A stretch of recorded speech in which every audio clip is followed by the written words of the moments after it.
Hi, Melanie. Hi, Karine. Very glad to see you here in France, in Caen, where you live almost. You come very often to Ouistreham.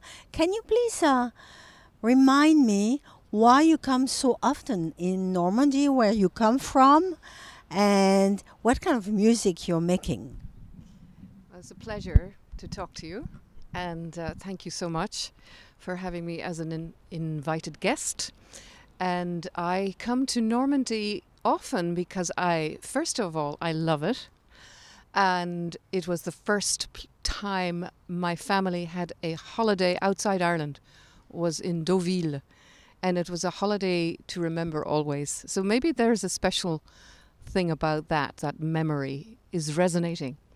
So I continue to come back because I love to sing for the French audiences, because my music of Celtic jazz is a fusion of Irish traditional music and also of jazz, and the French love both. And also, some years ago, I had a lot of concerts here, so I was able to sing around Normandy. I got to like it, and now there is a connection in Ireland, because where I am residing, where I have my home, is in southeast Ireland, called Wexford, and there are a lot of there's a lot of history of the Normans who invaded Ireland in 1169. That's a long time ago, but we now have the Normans brought a lot of culture, so they integrated with the Irish very well. And we have a lot of Norman history in Southeast Ireland. So there is another connection with Normandy.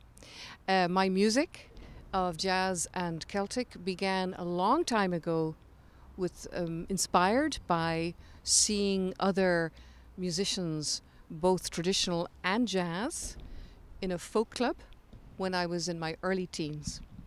So I saw the Chieftains, a very well-known Irish group, and Louis Stewart, a very wonderful jazz legend who was a guitarist.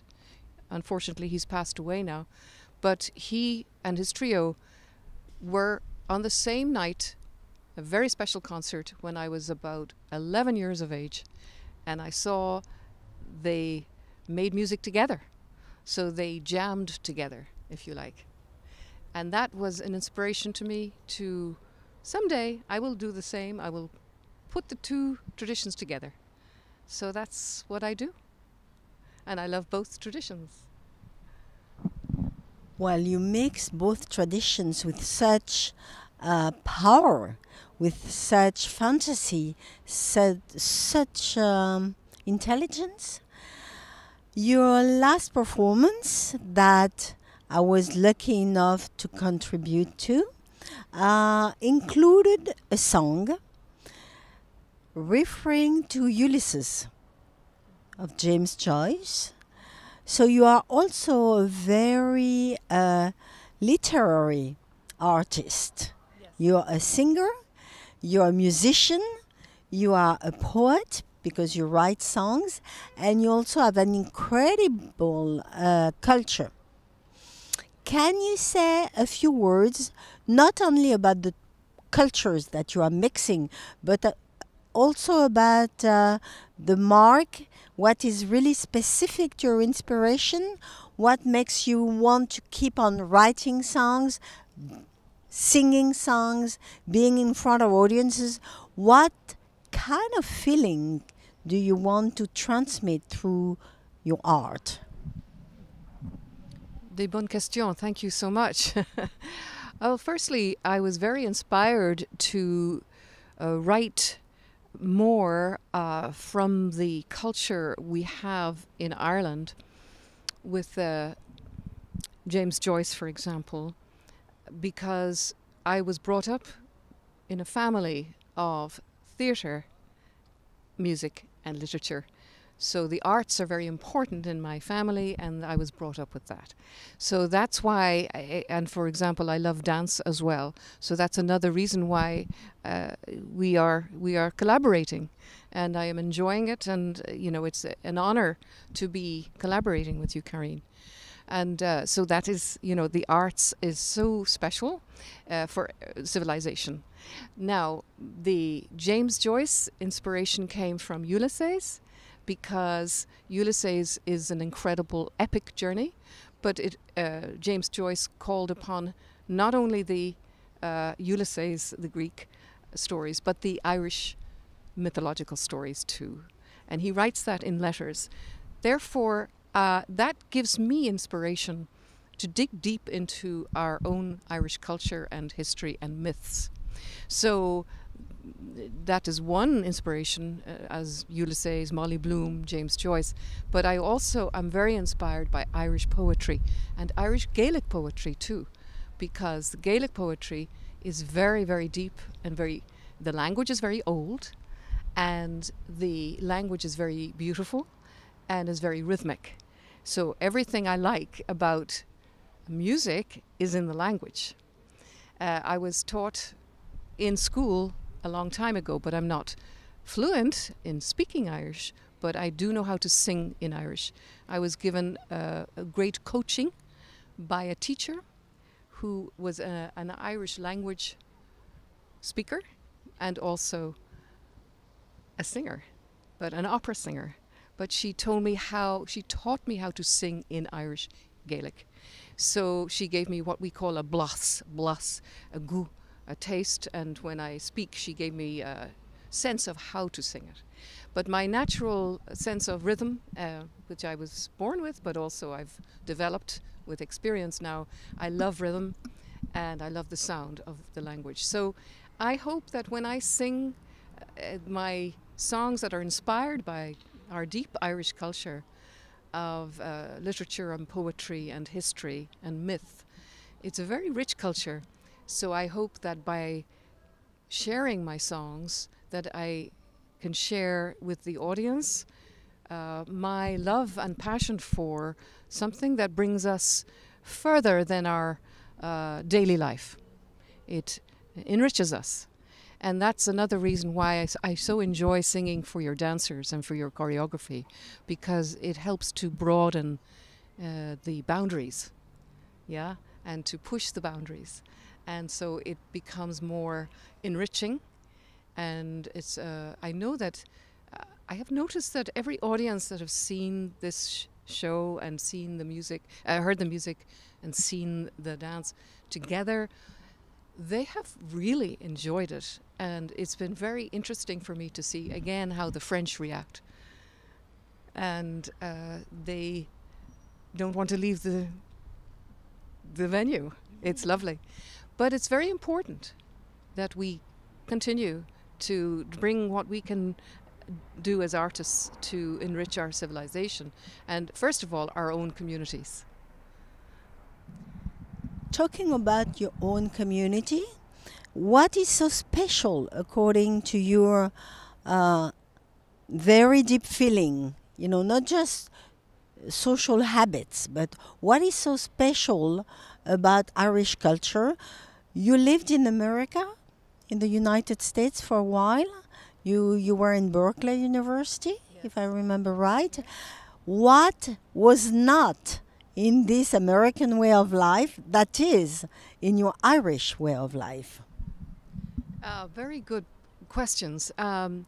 America was a wonderful experience for me in many ways, because firstly it is the home of jazz. It's where jazz began.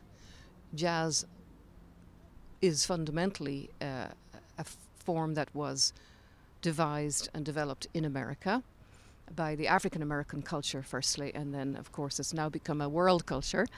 But to spend time there was very important for learning more about jazz and the deep sense of how the Americans play it and accompany me, and I learned so much from wonderful musicians there.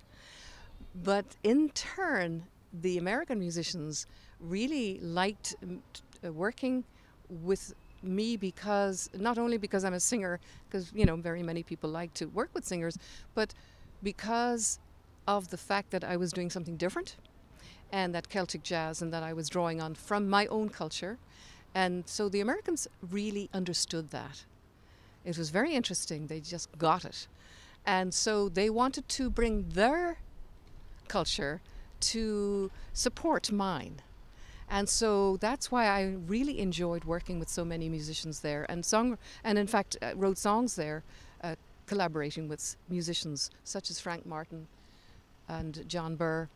And so the question is now, what does Irish culture have that nobody else has, perhaps? And again, it's because it is very old. It is a very old culture that draws from history and from mythological stories, but they are resonating in our culture.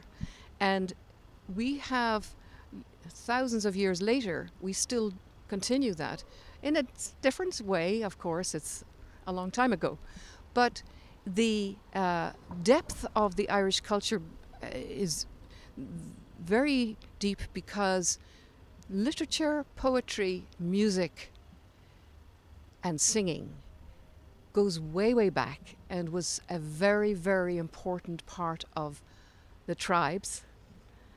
And even in the mythological stories, you will find a lot of stories of the Fianna talk about how music, the harp, the singing, the celebration, it's all part of celebrating life. And so that goes way, way back. And then for a long time, the bards and the musicians, the storytellers, who had this tradition of telling stories that were sometimes hours and hours and hours in telling stories that were handed on orally. So it's an oral tradition, which is very, very deep. So for a long time it wasn't written down, but it resonated and we remembered it, because it was handed over and handed down and handed over to the next generation and the next generation and so on. So it resonates very deeply as a celebration of life. But because it's so old and because it's against all odds in our history, it has survived in some way.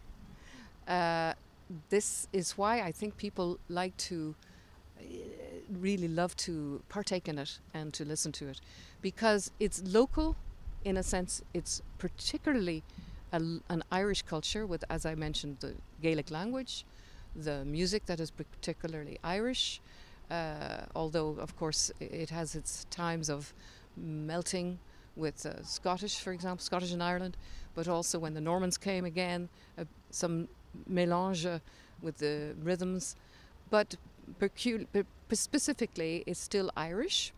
And so we continue that with the fusion of poetry, music, and storytelling and singing. And this is expression. This is a deep expression. So the Irish culture brings all of that together. And as I said, the bard and the storyteller and the musicians used to be very powerful in the community because they were supported by the chieftains. Now that's a long time ago, but it managed to keep the tradition. We think that. And so now we have to fight that it keeps continuing. When I say to fight, we have to be alert we have to be aware that we keep continuing that. But I am amazed how, for example, in America, so many people, and in France too, and any other country I've been to, how the public respond to it, because it's local and yet it's universal. And I think that's why it resonates. Well, as a dancer and as a choreographer, I can really say that it's very difficult to resist to the power and the magic of the pieces for the dance. You know, in your concert you have a few instrumental pieces with fiddle. Mm-hmm. And when you say this culture is very ancient, very old, I would like to know these pieces which are very repetitive, yes, very rhythmical, To what part of the culture are they connected? When do they appear? When did they appear? And the forms that you play today, the forms that we know today, are they an evolution of very ancient forms? And what has changed in the 20th century, 19th, 18th, 17th? When did it all start, and how did it evolve through history? Well, that's there are big questions there, but I will try and keep it succinct. We think, you see, because of the history of Ireland, because of the fact that it was colonized, there was, we think, a high art in before it was almost destroyed, right? So, for example, people might have heard of Turlough O'Carolan, and he was a blind harpist in the 17th century, in the 1600s. And his music, he was a prolific composer. A harpist, yes, but as a composer, his music still echoes down the years. It's really resonates. And that is the last, he and maybe a few other composers, we have just a few remnants, if you like, of that time, which shows that the music went before that was quite a high art. And because of the colonization, then, you know, the musicians were, let's say, the respect and the level at which they were previous to the takeover of Ireland in the 17th century. Previous to that, the civilization was very high and high art, and then it decreased because of what happened. So the musicians could not have their harps. They weren't allowed to actually own their instruments, etc. Okay, so they had to find other ways. And so in a way, it sort of went underground and continued the best it could with people. Eventually it came out again, but it was a bit different because of the the famines and the poverty. But the music still kept people's spirit going. But a lot of the old high art and if you like, the high level music of a very interesting European as well, very European. And so it became in some ways more localized after the Great Famine. And after that, the music came back, but it was more, the rhythms, they are very actually influenced by Scottish as well as French and European. But they have their own Irishness. And that's what you hear a lot of the jigs and reels. Mm-hmm. And they have developed in what's called the sessions, for example, which are a very important part of the Irish traditional culture, to play together in pubs or maybe just on the street, but in people's homes, whatever. People get together and play the tunes and repeat them and repeat them and repeat them. And that's partly because that's the way it's developed. And it's very much to make people dance originally, I think. That's what I've read, and that's what there are other people, historians and scholars would have more to say about that. But I think it was very important to have the rhythmic momentum. And in a way, it's also a momentum it's almost of its own momentum. Once you get a chemistry of people playing together who really love playing together, you have this momentum. And that can keep going and going and going, which is why a lot of the sessions are, very, take a long time. And we all enjoy the camaraderie that goes with it. But it does help to bring communities together. But to answer that, as I say, the rhythm developed in these sessions and around. And then there are different kinds of rhythms around different parts of Ireland. So the jigs and the reels would be the most common, but there are also hornpipes and polkas, even a particular Kerry polka, that sort of thing. People can now, when it comes to singing, that is another tradition that has developed through the same reasons that Gaelic language was almost destroyed with the colonization, and the flight of the earls, and the chieftains had to flee from Ireland, etc. So the old civilization was almost extinct, but we have held on, and it's redeveloped very much over the last 20th century, 21st century. And the singing is coming from a tradition of Gaelic and also English. And then you have, because obviously English language songs as well. And so you have storytelling songs, you have laments, emigration songs, songs of the history of the Irish people. And also we have lilting, which is a form of music without sans parole, without words. So it's... Can you do a little of it? Yeah, okay.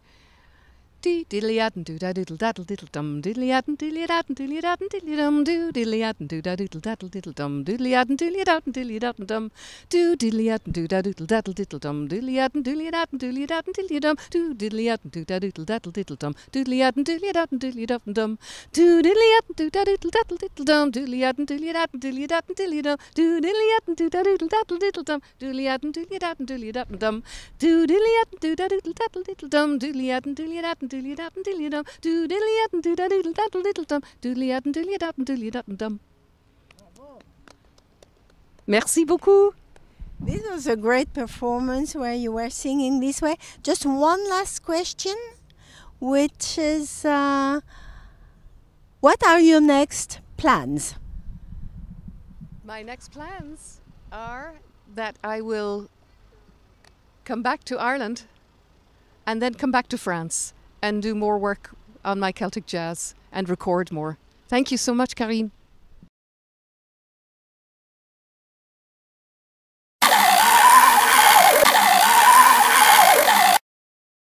Je viens de sortir dehors, les bruits sont nuls.